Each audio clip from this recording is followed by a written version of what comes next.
What's up, everyone? It's Wolfgang back with another Dorkfish review, and today I'm reviewing for you the Marvel Legends Build-A-Figure Venompool. Let's get into it.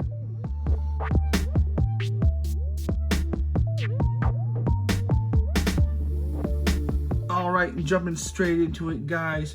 I'm very happy to have this figure. Of course, I've had him for a while since he came out. I know it's been a hot minute, but I wanted to do a throwback, and this figure is such a fun one I find myself consistently messing around with. I thought, hey, why not throw this one up on the channel for anybody who cares to hear my opinion on it. Now, that all being said, we're going to jump into the first thing we're going to talk about is accessories. So accessory wise, he only comes with a couple of accessories. The first being his katana, which are in his back. Right here, they do slide out, of course. They're very nicely done. Let's see if I can get those. So you can see there's the battering and the nicks and the cuts on them. They're very well done. You've got, of course, the wrapping around the handle. Very basic, but well enough done for this. They fit in the hands nicely. They're meant to grip. Oh, goes in a certain way. There we go. All right, and then he comes with 4 hands, or 2 pairs of alternate hands. Camera there. The ones that are standard on him already, he has kind of clawing hands, and then he comes with these hands for grasping the swords. Good. One thing to notice, the difference in them is the regular hand articulation in that hand moves as such. I'll show off obviously articulation, whereas these have up and down hinges, as you can see. Excellent for articulating him swinging the swords. They're a bit stiff. I don't mess with these hands as much, but they're excellent. There we go. Excellent for getting stylized posing and him swinging his katana around. But that being said, that is all the accessories he does come with. So next we're going to talk about aesthetic, and aesthetically speaking, this is such a very well done figure from Marvel Legends. A lot of really good points to talk about, a lot of okay points, but a lot of good things in aesthetics especially, which I'm quite happy with. So we'll start with the head, of course. I mean, I'm going to pop this head off and just bring it closer into the camera here. Oh, drop that. Let me bring that right to the camera. But I mean, look at that head. Look at the texturing on the head itself, which is done across all of the red of the figure, which is so well done. I want to see if I can get that in a little close. See the texturing on that? So well done. So well done. Even the tongue texturing, the teeth, the coloration of the gums in between, the eyes, the sculpting is very well done. You see that same texturing in amongst the body here. If we get it closer, of course, more flat finish across the black. A little bit of things to discuss there in that. So as far as the look goes, the wrinkling across the belts and everything, very well done. Of course, the symbol on the belt painted very well. It gets a little cheaper, I guess is the word. I don't really want to say cheaper, but that's really it. It gets a little less. It seems less like they tried as much in terms of the texturing and the rest of the outfit and everything. Then when you get these wraps, this seems like this is more of an afterthought, not nearly as well done. You've got the chains around the wrists and the legs that you see the scratching and the clawing marks. Very well done. Boots, of course, are very nicely done. No bottom tread, just some pegs, right? But overall, I mean, he looks like a monster. He towers over figures. His excellent pattern on the suit. It's very well done. The only aggravation I'll start to say, except really the only aggravation in terms of aesthetics for me, is the black. Of course, you've got different forms of plastic being used and painted in different ways. So you've got this matte finish and then the gloss, and then it's a little shiny here. It's kind of in between the two there. So glossy here, and then a matte finish on the waist, a matte finish there, but a little glossy there. So, kind of a little bit of inconsistency in terms of that, and a lot of that has to do with the kind of plastic. But otherwise, as far as the aesthetic goes, I mean, this figure was fantastic. Very happy to have this figure. Of course, otherwise I'd let me review them, right? Alright, now on to articulation. Alright, and for articulation, this figure is pretty on the ball. I mean, it's the same as most, not all, but most Marvel Legends, especially in this size range. He has a ball hinge head, so he can actually, because he's got the hinge disc in here, which you can see, put a ball joint top for the head itself, so he can wiggle somewhat, not a lot, but he can wiggle.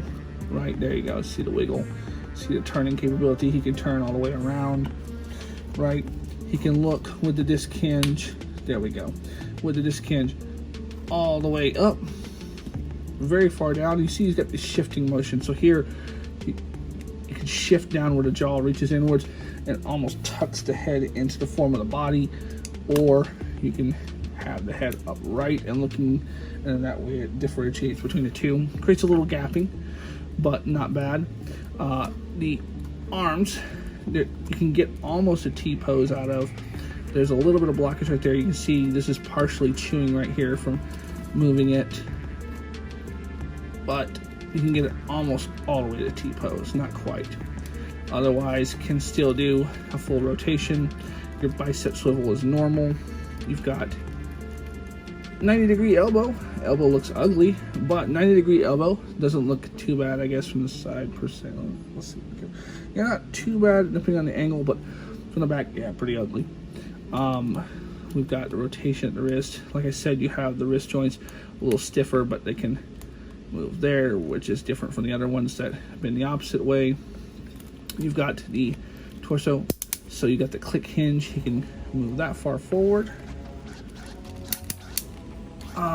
with everything in the way. That far back, which is not too far back, or not too bad actually. It's not super far, but it's nice. You can kick not too bad forward. I mean, honestly speaking, it's not horrible. It's not great, but he's a bigger, bulkier character, so you kind of have to expect it's not going to be perfect. But of course, you've got your thigh cut, a double jointed knee, which is not bad. He can almost put his heel to his ass, so it's pretty good.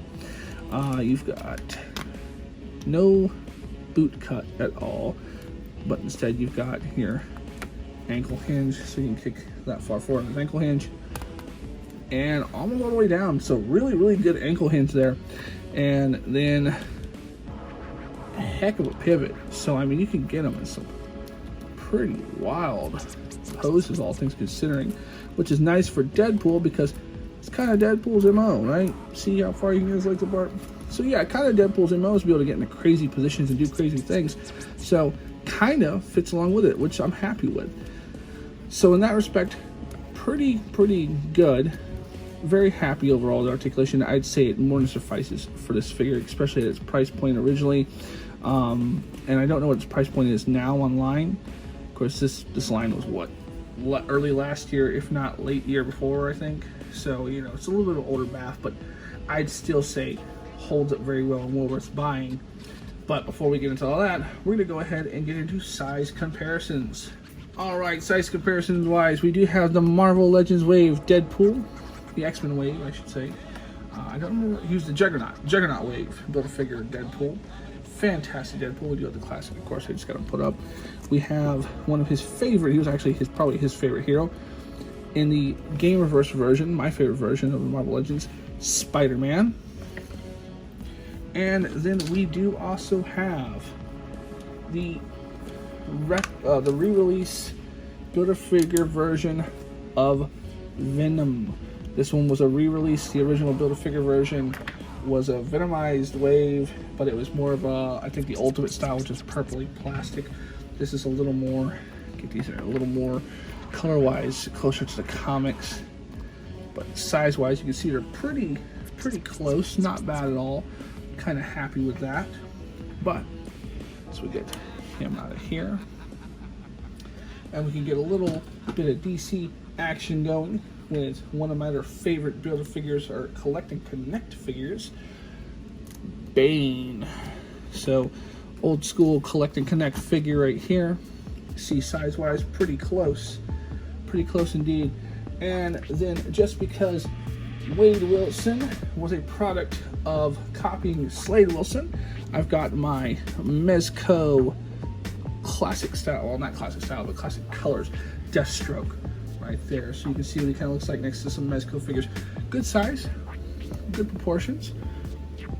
I think it fits right on in.